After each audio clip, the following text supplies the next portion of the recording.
All right. Hello, everyone. My name is Sarah, and welcome to my channel. This is just wanted to get on really quick and share an observation, share a personal observation with you. For any of you who don't know, I was diagnosed with stage 4 cancer about 2 months ago, and I'll be adding more videos on that, sort of as the thoughts and insights and sort of things that I'm comfortable sharing. I start to share. I'll start sharing on all that stuff pretty soon. Anyways, I just had an observation today. I was taking my dog out to potty, and when I was coming back, I ran into my next door neighbor. And we're good friends. He watches my dog when I'm gone, or if I have to go to the ER, or if I get admitted at the hospital. Like, he's always there to take Buddha, who's my dog. Even there's some days where he'll actually come over and let Buddha out for me. And he always seems to know the mornings when I really don't have the energy to take my dog out. Somehow he just kind of magically shows up and just takes Buddha outside. But anyway, so this is my neighbor. We get along just great. So he asked how I was doing, and we chatted. And I found myself, when he asked me how I was doing, I found myself talking about my ER visits or my diet. Of course, if you're going through chemo, you know that getting enough food on board is kind of a big struggle. And that's kind of all I had to talk about. I didn't have anything else to talk about. And it occurred to me in that moment that I sounded like one of those sort of annoying people that all they have to talk about is their health issues. And, I've been in healthcare for, 25, 30 years.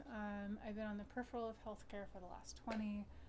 I deal with people's pain, hurt, health issues, all that stuff. I deal with people for a living, and I absolutely love it. But I do have my threshold kind of for how much I can listen to people sort of talk about their health issues, and I want people to be comfortable disclosing, and I'm truly interested, of course. I'm truly, here to help people, and I do that, and that's where I get my joy. But we've all run across those people who become very sort of preoccupied with doctor's visits and nurse visits, and it's almost like their circle of friends or social circle becomes their trips to the hospital or their trips to the doctor. And when you ask them how they're doing, it's always sort of based on how their last doctor visit went, and whatever they're dealing with as far as their health is concerned, that becomes them. And sometimes I would sort of just kind of roll my eyes at people, like, you can't make your disease your identity.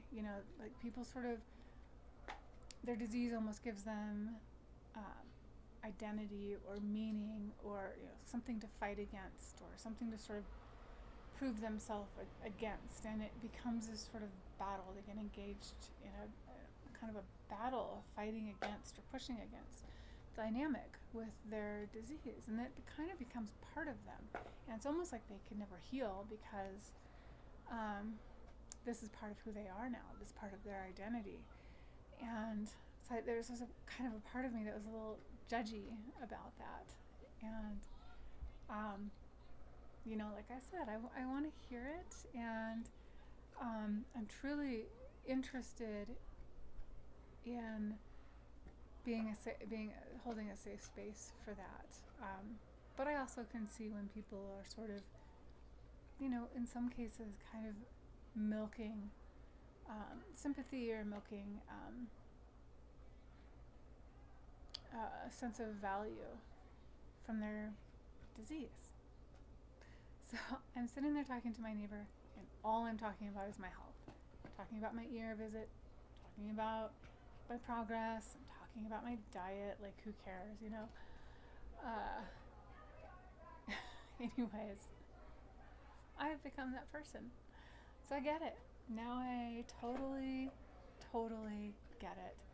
Because you know what? It does become your whole life. It absolutely does. I don't have the luxury right now of ignoring it. I don't have the luxury of talking about what happened at work today because I can't work. I don't have the luxury of, you know, what I did last Friday night because I was probably laying in bed. You know, my good day was being able to do the laundry and do the dishes. So, next time you have someone sort of droning on about their health issues, I don't encourage people to stay in that place. I don't encourage people to become identified with their disease. But I sure as hell get it now. I sure as hell get it. And this was actually supposed to be a little bit more of a lighthearted post. I get it. You know, I haven't worked for 2 months. Can't wait to get back to work. There's a part of me that's afraid I'm not going to be able to. I know that I will. I totally know that I will. But right now, it's like I don't see a clear path. There's no, like, I'm not seeing enough progress to where I could. And if you're my friend right now, you ask me how I'm doing, it does have to do with my last doctor visit, because my last doctor visit's everything. It does have to do with my ER visit, because my last ER visit was a big deal. It was a big deal to me. So be patient with people who you've run across, and if they're sharing their story with you, honor it. You know, you can change the subject, you can move them into different areas, you know, and they'll probably be grateful for it. You know, it's like it can be uncomfortable to talk to someone who's sick. But you know what, if you're a sick person, it's actually really nice for someone to talk with you about something other than being sick. I'd like to have a conversation about something other than, you know, what I'm going through right now. And I'm going through it just fine. I'm doing great. I'm doing really great. And it's still freaking hard. It really is. Also a reminder too, you know, to not get stuck. To force yourself to talk about other things. When you see people, you know, laugh about something else. If you can, when you have those good days,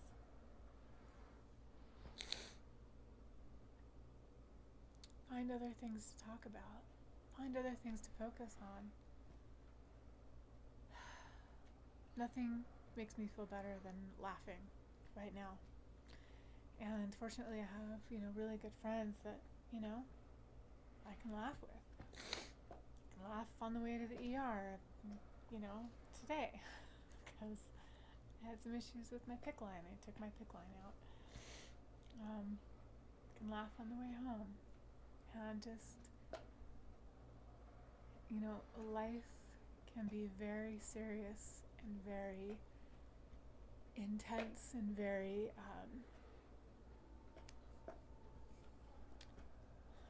thick is the only word. It's like walking through mud underwater sometimes is what it feels like. And I want to say don't become one of those people that talks about their health all the time. But if you are, lighten up on yourself and know that it's okay. And it'll pass. There will be a time. when you can look back on this, you will. You know, however things turn out, there will be a time when you look back at this, and you know, for most of us, it will change our lives forever, and it will become a blessing. This has been a blessing for me, and I guess I'm just gonna let myself be that annoying sick person right now. I don't know what else to say. Lighten up, be nice to yourself, be nice to the people around you, and